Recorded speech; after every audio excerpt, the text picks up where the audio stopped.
आता है भगवान श्री कृष्ण का दूसरा विवाह, दूसरे विवाह की कथा कि भगवान की कृष्ण का दूसरा विवाह जामवंती के साथ हुआ था। उन्हीं के राज्य में एक राजा रहता था।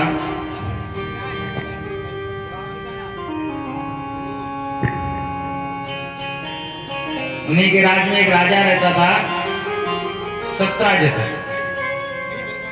सत्राजित नाम का राजा रहता था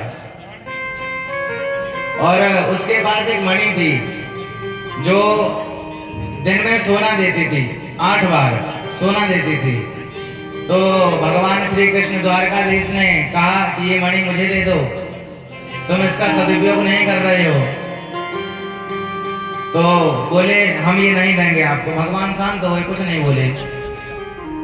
उसके बाद में वो एक दिन शिकार खेलने गया। शिकार खेलने के लिए गया और वो मणि गले में पहन ली उसने। तो उसका सामना जंगल में जाने के बाद में शेर से हो गया। जब शेर से सामना हुआ तो युद्ध हुआ और शेर ने उसे मार दिया और जो वो मणि थी उसे अपने पंजे में दबा लिया। और चलते चलते शेर जब आगे गया तो उसका सामना जामवंत जी से हुआ। रीछ सामना हुआ जब, तो फिर से जामवंत जी के साथ जब युद्ध हुआ तो शेर मारा गया। जामवंत जी ने वो मणि ली और अपने गुफा में आकर के अपनी पुत्री को दे दी, जामवंती। और वो मणि दे दी जामवंती को। इतनी चमकीली मणि मिली, वो खेलने लगी उससे। और इधर उसे सत्यसेन को जब पता चला कि मेरा भाई, सत्राजित को जब पता चला कि मेरा भाई मारा गया तो वो कुछ बोला नहीं उस समय, तो क्योंकि कोई पता ही नहीं था किसने मारा, कुछ नहीं बोला। लेकिन उसे पता, थोड़ा सा उसे लगा कि जैसे मेरे भाई को द्वारकाधीश ने मारा हो, क्योंकि वो मुझसे मणि मांगने आए थे और मणि मेरे भाई के ही पास थी। तो जब वो सोच ही रहा था तो उसने किसी को बताया नहीं, क्योंकि इसका कोई सबूत नहीं था कि द्वारकाधीश ने ही उसके भाई को मारा है। जब कोई सबूत ही नहीं था तो वो एक दिन अपने कक्ष में लेटा था और उसने एक दिन बाद अपनी पत्नी को बता दी कि मुझे लगता है कि हमारे भाई को द्वारकाधीश ने मारा है, लेकिन अभी कोई सबूत नहीं है कि द्वारकाधीश ने ही मारा है, तो हम कुछ कह नहीं सकते हैं और तुम भी ये बात किसी को बताना मत। लेकिन माताओं के अगर बात कानों में पड़ जाए तो कहाँ इतना रहना है, किसी को बताए ना। तो वो बैठे ही थी, अपना काम कर रही थी। दासी आई, बोले महारानी आपका मुख इतना लटका सा क्यों है, क्या हुआ? बोले कुछ नहीं। अरे बताइए। तो उन्होंने बताया कि ऐसा ऐसा मुझे लगता है कि जो हमारे स्वामी के भाई हैं उनको द्वारकाधीश ने मरवाया है, लेकिन तुम ये बात किसी को बताना मत। बोले ठीक है, नहीं बताएंगे। और जब एक लोगों को पता चला, जब महारानी खुद नहीं बात को संभाल पाई तो दासी क्या संभालेंगे। तो धीरे धीरे उसने उनकी सहेली को, उन्होंने उनकी सहेली को, ऐसे करते करते वो बात पूरे राज्य में फैल गई। और जब भगवान द्वारकाधीश के कानों में बात पड़ी तो उन्हें अच्छा नहीं लगा। तो उन्होंने वो अपने आप को साबित करने के लिए आरूढ़ हुए। बोले गया कहाँ था है तुम्हारा भाई? बोले वन में शिकार खेलने के लिए। जब वो वन में पहुंचे तो वन में जाने के बाद उन्होंने देखा उसका मरा हुआ शव पड़ा था। पदचिन्हों पे चलते चलते आगे बढ़े और आगे जाने के बाद में उनको वो जामवंत जी की गुफा दिखाई दी। और जब जामवंत जी की गुफा दिखाई दी तो वो प्रवेश कर गए उसी में। तो जामवंत जी वहां थे नहीं, वो खड़े थे, देख ही रहे थे। मणि से जामवंती खेल रही थी। इतने में जामवंत जी आ गए और उन्होंने एक मुक्का मारा।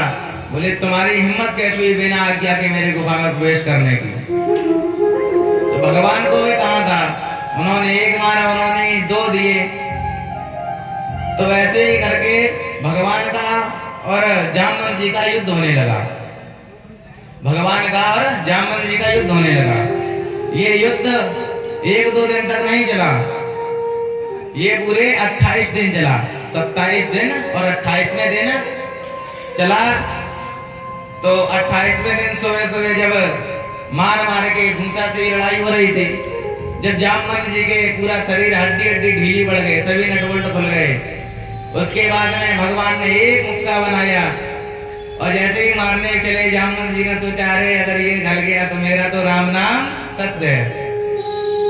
तो जामवंत जी बोले प्रभु हम पहचान गए आप कौन है, पहचान गए हम कौन, आप कौन है। बोले हम कौन है बताओ, कि आप ही राम जी हैं, इस युग में श्याम जी बन करके आए हैं। बोले आप पहचान पाए, अगर पहले पता होता कि हड्डी ढीली होने के बाद में पहचानेंगे तो पहले ही कर देते। और ये जामवंत जी कौन है, वही जो त्रेता युग में मंत्री थे, त्रेता युग में मंत्री थे।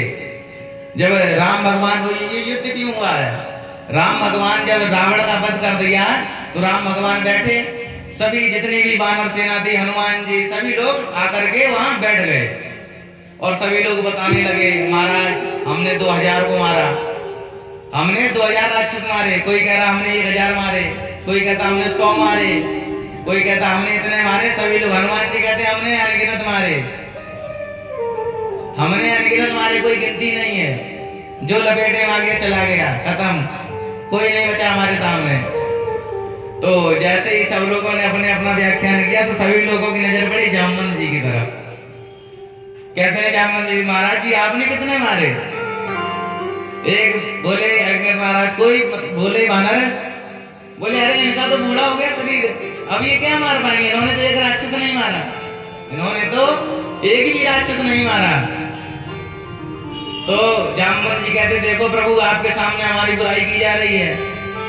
तो भगवान बोले चिंता ना करो, सबका समय आता है। कहते हमने मंत्री थे जामवंत जी वहां पर, तो यहाँ पर हनुमान वो जामवंत जी के साथ में कृष्ण भगवान ने युद्ध किया, वो बताना चाहते हैं देखो 28 दिन तक हमारा सामना किया इन्होंने, और तुम तो छोटे छोटे राक्षसों को मार के आए हो। उसके बाद में बताते हैं कि मंत्री क्यों थे, क्या राम भगवान सलाह नहीं दे पा रहे थे अपने लोगों को। राम भगवान तो हर चीज में परिपक्व हैं, वो क्यों नहीं सलाह दे। बोले मंत्री हमेशा कोई सलाह लेनी हो तो हमेशा बुजुर्गों से ही लेनी चाहिए। किसी को भी अपना सलाहकार बनना हो, कोई भी सलाह लेनी हो तो बुजुर्गों से ही लेनी चाहिए। नए लोगों से अगर सलाह लोगे तो वो तो यही कहेंगे अरे किसकी हिम्मत, किसने तुमसे ये कहा, अरे मार डालो उसे, मारो जा करके। लेकिन जो बुजुर्ग लोग होते हैं वो थोड़ा धैर्य से काम लेते हैं। इसीलिए जब भी हनुमान जी को भी जब कुछ याद नहीं आ रहा, जामवंत जी ने सब कुछ बताया था, सभी सलाह जामवंत जी ने दी थी। मंत्री थे, जामवंत मंत्री थी बूढ़ा। सुंदरकांड में ही पहली चौपाई आती है कि जामवंत के वचन सुहाए, सुनि हनुमंत हृदय अति भाए। जामवंत जी ने सब कुछ बताया था कि जामवंत जी ने तो अपने वचन बोले थे, तभी तो हनुमान जी के हृदय में उनकी शक्ति जागी थी। तो कोई भी सलाह लेनी हो, सलाहकार हमेशा बुजुर्गों को ही रखना चाहिए, बड़े लोगों से सलाह नहीं लेना। नहीं वो तो यही कहेंगे अरे चलो निकालो, हम भी चलते तुम भी चलो, मारेंगे। तो जब जामवंत जी का फिर उन्होंने जामवंत जी को पूरी कहानी बताई, महाराज ऐसे ऐसे, राजा ऐसे ऐसे बोल रहा है। तो बोले क्या करें, बोले ये मणि हमें दे दो। बोले हम ये मणि आपको नहीं दे सकते। बोले क्यों। बोले ये मणि हमने सिंह को मारकर जीती है, और सिंह को मारकर अगर हमने जीती होती तो हम दे देते, लेकिन ये मणि हमने अपनी पुत्री को दे दी, और बेटी से कभी कुछ लेना नहीं चाहिए, बेटी के घर का कुछ नहीं लेना चाहिए। तो कहते हैं तो महाराज क्या करें। बोले इसका, बोले मणि हमें चाहिए। बोले इसका एक ही उपाय है। बोले क्या, कि आप हमारी बेटी से शादी कर लो और ये मणि हम आपको दहेज में दे देंगे। बोले जब यही उपाय तो फिर हो जाए। तो 1 2 3 4 5 6 7 भावनाएं पड़ी और हो गया शादी। इसके बाद में ये लेकर के आए और सत्यजित को पूरी कथा सुनाई। पूरी जब कथा सुनाई तो उसके बाद में जब सत्यजित को ये पता चला कि ऐसे ऐसे महाराज हमने इनके ऊपर गलत ही आरोप लगाए, तो वो बहुत लज्जित हुआ। तो उसने कहा महाराज आप, हम तो किसी को मुंह दिखाने लायक नहीं रहे, हमने आपके ऊपर इतना बड़ा आरोप लगा दिया चोरी का, कि उन्होंने हमारे भाई को मार कर कि चोरी की है। बोले तो क्या तुम क्यों मुंह छुपाने लायक नहीं रहे? बोले महाराज एक काम करो, ये मणि आप ही रख लो। बोले हम क्यों रख लें? बोले एक काम करो, हमसे कोई संबंध बन जाए तो हम सभी को मुंह दिखाने लायक बन जाएंगे, हमारा द्वारकाधीश से नाता है। तो बोले क्या? बोले हमारी बहन है सत्यभामा, उससे विवाह कर लो। तो उनके साथ भी 1 2 3 4 5 6 7 और 7 भावनाएं पड़ गई और शादी हो गई। सत्यभामा के साथ शादी हो गई और वो मणि भगवान को मिल गई।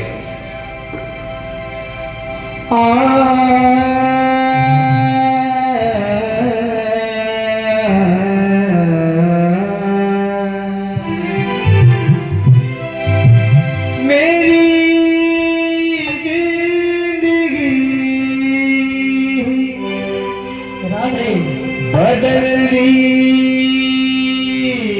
तूने,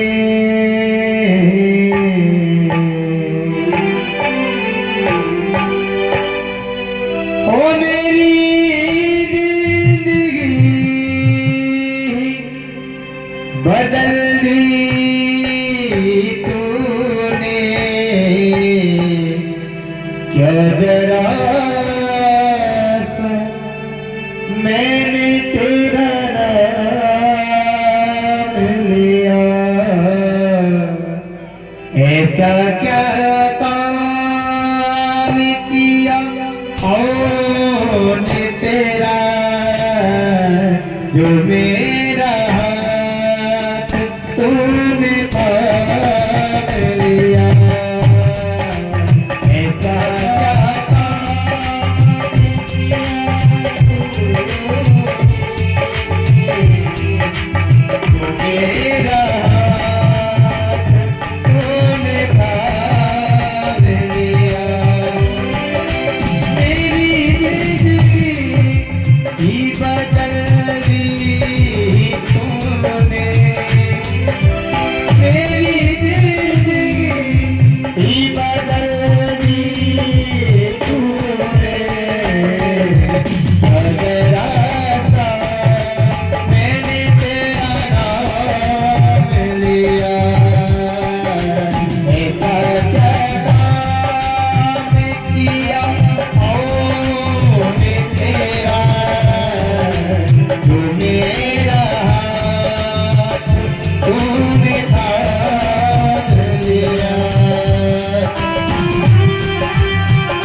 संग खेला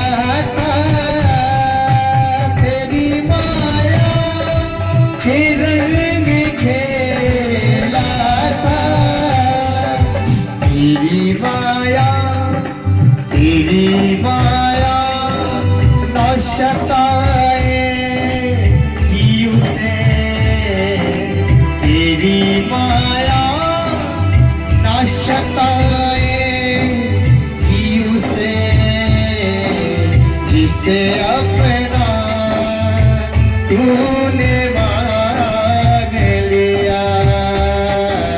ऐसा क्या काम किया मौने तेरा, जो मेरा हाथ तूने थाम लिया।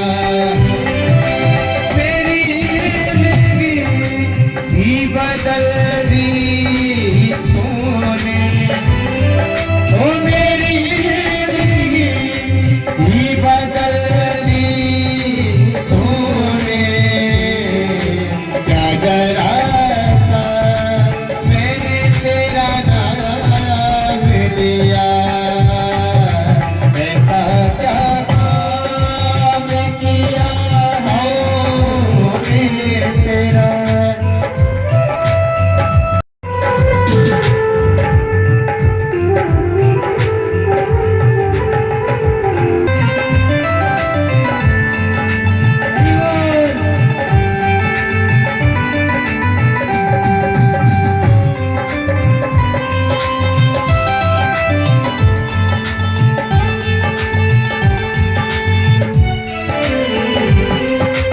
इन दुखियों का तू सहारा है, इन दुखियों का तू सहारा है।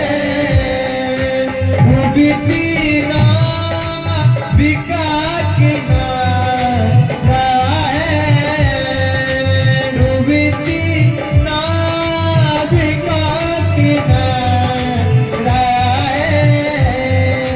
तेरी एक नजर पड़ जाए जिस पर, तेरी एक नजर पड़ जाए जिस पर, दुनिया में न कभी रोहारा है। ऐसा क्या काम किया मैंने तेरा, जो मेरा हाथ तूने थाम लिया। ओ मेरी जिंदगी ही बदल दी तूने, ओ मेरी जिंदगी ही बदल दी तूने। क्या करा था मैंने तेरा नाम लिया। ऐसा क्या काम किया मैंने तेरा, जो मेरा हाथ तूने थाम लिया। जो मेरा हाथ तूने थाम लिया, जो मेरा हाथ तूने थाम लिया। बोलो वृंदावन बिहारी लाल की। तो भगवान के यहाँ 3 विवाह संपन्न हो गए। पहला मैया रुक्मणी के साथ, दूसरा जामवंती के साथ, तीसरा सत्यभामा के साथ। अब आगे प्रभु का विवाह, चौथे विवाह की कथा सुनते हैं। भगवान का चौथा विवाह कालिंदी देवी के साथ हुआ। एक दिन भगवान को इच्छा हुई, वो घूमने के लिए बोले अर्जुन चलो आज घूम के आते हैं। अर्जुन चलो आज घूम के आते हैं। अर्जुन बोले ठीक है। बैठे रथ पर महाराज और वहां से चल दिए। तो एक नदी, यमुना नदी के किनारे जब पहुंचे तो एक देवी जी, यही कालिंदी देवी, वहां बैठ करके तपस्या कर रही थी। तो जब वो वहां पहुंचे तो अर्जुन से कहते हैं सुनो ये देवी जी कौन है, इनसे इनका परिचय लेकर आओ। तो अर्जुन कहे हे देवी आप कौन हैं, यहाँ क्या कर रहे हैं। देवी कहते हैं कि मैं कालिंदी हूँ और मैं भगवान द्वारका द्वारकाधीश को अपने पति के रूप में पाना चाहती हूँ, उसी के लिए तपस्या कर रही हूँ। अर्जुन कहते जय हो, आपकी तपस्या सफल हुई, प्रभु आ चुके हैं, प्रभु आ गए हैं, वापस आए अर्जुन। तो उसके बाद में प्रभु बोले क्या हुआ? अर्जुन कहते माधव आपका गुरु बहुत अच्छा चल रहा है। बोले क्यों? बोले ये जो देवी जी हैं आपको पति रूप में पाने के लिए ही तपस्या कर रही हैं। तो बोले अब क्या किया जाए? बोले कुछ नहीं, पाणी ग्रह होना चाहिए। कहते हैं अच्छा। तो बस आए, फिर से 1 2 3 4 5 6 7 और 7 भावनें पड़ी और विवाह संपन्न हो गया। तो कालिंदी देवी के साथ में प्रभु का विवाह हो गया। अब इसके बाद में भगवान के आगे के विवाह, तो 2 भाई रहते थे उज्जैन नगरी में।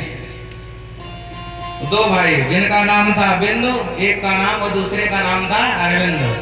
इनकी बहन का नाम था मित्रविंदा। और ये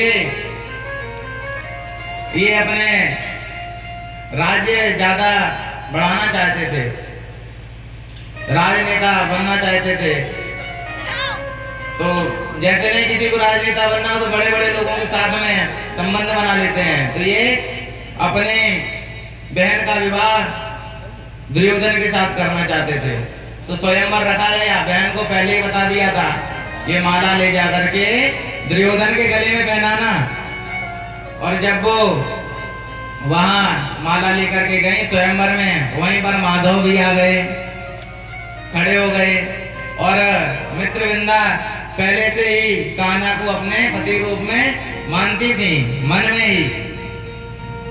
तो जब वो माला लेकर के आई स्वयंवर में, और उन्होंने ना दुर्योधन को देखा न लाइन में खड़े और लोगों को, डायरेक्ट जा करके बिहारी जी के गले में माला पहना दी। वृंदावन बिहारी लाल की।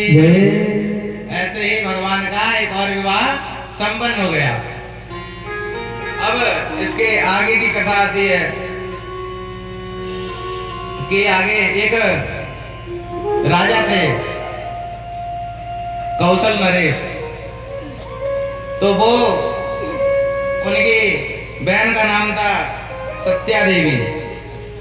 सत्या देवी।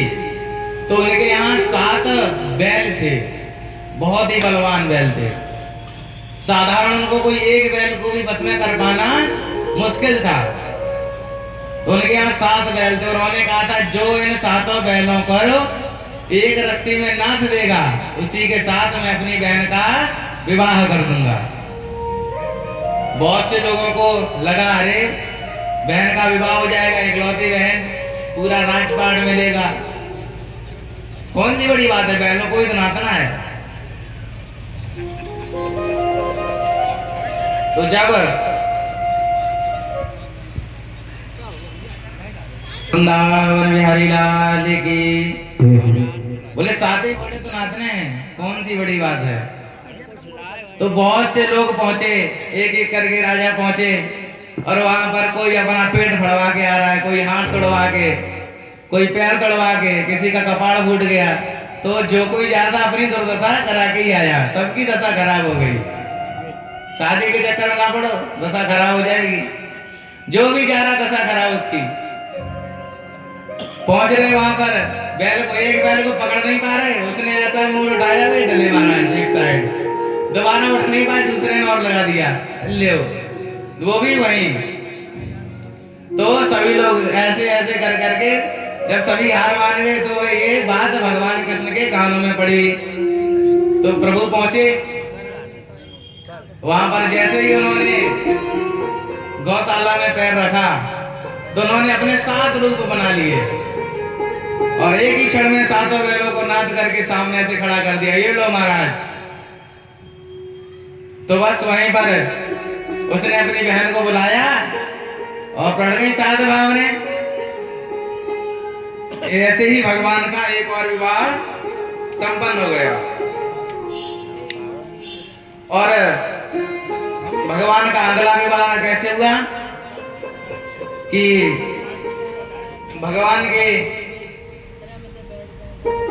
भगवान को एक वो थे, भगवान को बहुत प्रेम करते थे, लेकिन भगवान से बार बार आना जाना मिलना बना रहे, ऐसे क्या किया जाए।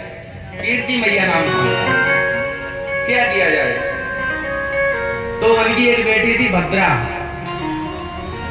तो मैया ने भद्रा का विवाह कृष्ण भगवान से करा दिया। जब मैया ने विवाह करा दिया तो संबंध बन गए, आना जाना होने लगा, भगवान के बार बार दर्शन हो गए। ऐसे ही ठाकुर जी का एक और विवाह हो गया और ठाकुर जी का अगला विवाह हुआ लक्ष्मणा मैया के साथ, लक्ष्मणा जी के साथ।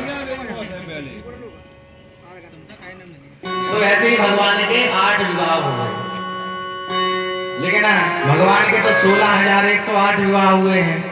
हमने तभी 8 विवाहों की कथा सुनाई है, और अगर ऐसे एक एक करके कथा सुनाते रहे, सबकी बारात घुमाते रहे, तो यही कम से कम 2-3 साल तो ऐसे प्रांगण में कथा चलेगी। 16,100 शादियां और हैं, तो ऐसे ही भगवान की 16,100 शादियां एक साथ हुई हैं। एक और राक्षस था, नरकासुर नाम था जिसका, पृथ्वी का पुत्र, वो भी जिस राज्य पर हमला करता था वहां की गोपियों को, रानियों को बंदी बना लेता था। ऐसे ही उसने काफी राज्यों पर आक्रमण किए और वहां की गोपियों को बंदी बना लिया, और धीरे धीरे करके उसने 16,100 रानियों को बंदी बना लिया, और वो सभी कृष्ण को बुलाती नहीं कि कोई तो मुझे यहाँ से छुड़ाओ। तो कृष्ण भगवान ने उनकी सुनी और एक दिन आए, तो प्रभु ने पहले संदेशा भिजवाया, बोले छोड़ दो इनको, नहीं तो तुम्हारी दुर्गति हो जाएगी। उसने कहा रे जाओ, इसी दिन आएंगे तुम्हारे यहाँ भी, वहां से भी बंदी बना के ले जाएंगे। जब नहीं माना, प्रभु ने उसको समझाया, वो नहीं मान रहा था, कह रहा था हमें कौन पराजित कर सकता है, देख रहे हो 16,100 रानियों को बंदी बना लिया है, कितने राज्यों पर आक्रमण किया होगा, अनुमान है कुछ। प्रभु बोले ठीक है। एक दिन प्रभु आए और नरकासुर के साथ युद्ध हुआ और उसे पराजित कर दिया, मार दिया। तो सभी रानियों से छुड़ाया और कहा कि जाओ आप अपने अपने घर जाओ। देवियां कहती हैं प्रभु अब हमें कौन अपनाएगा, ना तो हमारे पति अपनाएंगे, ना पिता, और ना ही राज्य में कोई रहने देगा, क्योंकि हम नरकासुर के बंदी गृह में रह चुके हैं। तो बोले क्या करें, बोले महाराज हमारे पास 2 उपाय हैं कि क्या, या तो हम अपने प्राण दे दें, या तो हम अपने प्राण दे दें, या फिर आप हमारे साथ विवाह कर लो। प्रभु कहते हैं कि देखो देवियों, मेरे पहले से ही 8 विवाह हो रखे हैं। ओ देवियां कहती नहीं, हमें उससे कोई फर्क नहीं पड़ता, तुम बस एक बार हाँ बोलो। तो बस प्रभु ने हाँ किया और 1 2 3 4 5 6 7 भावनाएं पड़ी और भगवान के 16,108 विवाह संपन्न हो गए। ऐसे ही पता तो है, तो तुम्हें फोन लगाना चाहिए कि नहीं लगाना चाहिए ये बताओ। ऐसे ही भगवान के 16,108 विवाह संपन्न हो गए। तो 16,108 रानियां, इनको अपने यहाँ रखा, और ऐसा नहीं कि सभी को एक जगह रखा हो, नहीं, सबको अलग अलग कक्ष में, और सभी के साथ भगवान अपना अलग अलग रूप बना के रहते हैं। भगवान अपना अलग अलग रूप बना के रहते हैं सभी के साथ में।